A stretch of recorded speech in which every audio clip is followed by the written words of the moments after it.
నమస్తే అండి. నేను బాగున్నాను. మీరు బాగున్నారా? ఈరోజు మనం టమాటా కోడిగుడ్డు కూర ఎలా చేసుకోవాలో చూద్దామండి. ఈ కూర చాలా బాగుంటుందండి. సింపుల్ ఇంగ్రీడియంట్స్తో చాలా టేస్టీగా ఉంటుంది. ఫస్ట్ నేను 6 గుడ్లు తీసుకుని ఉడకబెట్టుకున్నానండి. నీళ్ళల్లో నేను కొంచెం కళ్ళుప్పు వేసి ఉడకబెట్టుకున్నానండి. అలాగే నీళ్లు కూడా కొంచెం గోరువెచ్చగా అయినాకే గుడ్లు పెట్టానండి. ఎందుకంటే ఫ్రిడ్జ్లో పెడుతున్నాం కదా, ఇలా కొంచెం గోరువెచ్చగా అయినాక నీళ్ళల్లో పెడుతుంటే గుడ్లు త్వరగా ఉడుకుతున్నాయని నాకు అనిపించిందండి. మరి కరెక్టో కాదో నాకు తెలియదు, కానీ నాకు అలా అనిపించింది. అందుకే నేను ఇలా చేశానండి. అవి నీట్గా ఒలిచి కడుక్కొని పక్కకు పెట్టుకున్నానండి. స్టవ్ మీద ప్యాన్ పెట్టుకుని ఈ కూరకు గాను నేను 2 ఉల్లిపాయలు, 3 టమాటాలు, ఒక పచ్చిమిరకాయ తీసుకున్నానండి. అన్నీ నీట్గా కట్ చేసి పక్కకు పెట్టుకున్నాను. ఒక ప్యాన్ తీసుకుని ప్యాన్లో ఆయిల్ వేసి ఆయిల్ కాగాక తాలింపుకి ఆవాలు, జీలకర్ర, తరిగిన ఉల్లిపాయలు వేసి బాగా కలిపి పసుపు కూడా వేసి బాగా కలుపుకోవాలండి. కలుపుకున్నాక ఉల్లిపాయ అనేది బాగా వేగాలండి. ఉల్లిపాయలన్నీ మంచిగా వేగాక నేను అల్లం వెల్లుల్లి పేస్ట్ 1 స్పూన్ వేసి వేయించుకుంటున్నానండి. ఈ అల్లం వెల్లుల్లి పేస్ట్ దాని పచ్చివాసన పోయే వరకు వేయించుకోవాలి. వేయించుకున్నాక తరిగి పెట్టుకున్న టమాటా ముక్కలు వేసి బాగా మగ్గబెట్టుకోవాలండి. టమాటా ముక్కలు బాగా వేగి అవి మగ్గిపోయినాక ఉప్పు వేసి వేయించుకోవాలండి. ఉప్పు కలిసిపోయినాక కారం కూడా వేసి వేయించుకోవాలండి. కారం కూడా ముక్కల్లో కలిసిపోవాలి. ఆ తర్వాతే టమాటా ముక్కలంతా మగ్గిపోయినాకే మనం కూరకు సరిపడా నీళ్లు పోసి ఆ నీళ్ళను మరగనివ్వాలండి. నీళ్లు మరుగుతున్నప్పుడు గుడ్లు మనం వేసుకుని గుడ్లు కూడా స్లిట్ చేసి వేసుకోవాలండి. 4 పక్కల 4 చిన్న చిన్న ఘాట్లు పెట్టుకుని స్లిట్ చేసుకుని వేసుకోవటం వల్ల ఈ కూరలోని రసాలు గుడ్డు కూడా ఊరుతుందండి.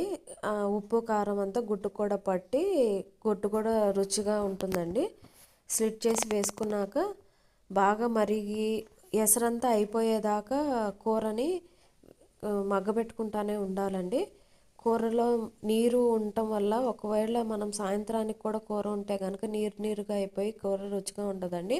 అందుకని మనం కూరలో ఎసరంతా అయిపోయేదాకా నూనెంతా బయటకు వచ్చేదాకా దగ్గరికి వచ్చే వరకు మనం కూరను కలిపెట్టుకుంటూనే కూరను వేయించుకుంటూనే ఉండాలండి. కూరను దగ్గర వరకు మగ్గబెట్టుకుంటేనే కూర రుచిగా ఉంటుంది. ఒకసారి ఈ రకంగా మీరు కూర ట్రై చేసి చూడండి. చాలా బాగుంటుందండి. కోడిగుడ్డు టమాటా కూర చాలా సింపుల్గా ఉంటుంది, కానీ చాలా టేస్ట్గా ఉంటుంది. అందరు బాగా మరిగినాక గుడ్లు మనం వేసే ముందు ఒకసారి ఉప్పు కారం టేస్ట్ చూసుకుంటే సరిపోతుందండి. ఉప్పు తగ్గినా కారం తగ్గినా అప్పుడు వేసుకుని సరి చేసుకుంటే సరిపోతుంది. గుడ్డు కూడా ఈవెన్గా పడుతుందండి. కూర మాత్రం బాగా దగ్గరికి వచ్చే వరకు చేసుకోవాలండి. అలా అంటారు కదా, కూర వేస్తే పళ్ళెంలో ఒకచోటే ఉండాలి కానీ మొత్తం నదిలాగా పాక్కుంటూ వెళ్ళిపోకూడదని. అలానే ఉండాలండి. కూర దగ్గరికి అయితేనే ఏ కూర అయినా రుచిగా ఉంటుంది. అలా నీళ్ళగా గ్రేవీగా ఉంది కదా అని అలా బాగోదండి.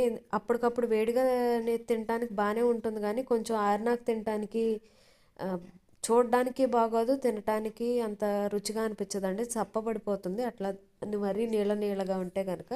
కాబట్టి ఇలా దగ్గరికి వచ్చే వరకు కూరని బాగా దగ్గరికి చేసుకున్నాకే కూరని అలాగే వండండి. ఒకసారి మీకు ఈ రెసిపీ నచ్చితే కనుక ఒకసారి ట్రై చేయండి. మీకు కావాలంటే మనం ఈ కర్రీలో గరం మసాలా, ధనియాల పొడి కూడా వేసుకోవచ్చండి. అవి 2 ఇంకా కూర దగ్గర పడిపోతుంది అనుకున్నప్పుడు మాత్రమే వేసుకోవాలి. ముందంతా ఉడికిస్తే కనుక వాటి ఫ్లేవర్ ఉండదండి. నాకు ఈరోజు ఇలాగే తినాలనిపించింది. నేను అందుకని గరం మసాలా కానీ ధనియాల పొడి కానీ నేను వేసుకోలేదండి. మీకు అలా తినాలనిపిస్తే కూడా అలా వేసుకోండి. ఆ టేస్ట్ కూడా చాలా బాగుంటుంది. రెసిపీ నచ్చితే కనుక నా ఛానల్ లైక్ చేయండి, షేర్ చేయండి, సబ్స్క్రైబ్ చేసుకోండి అండి. Thank you so much.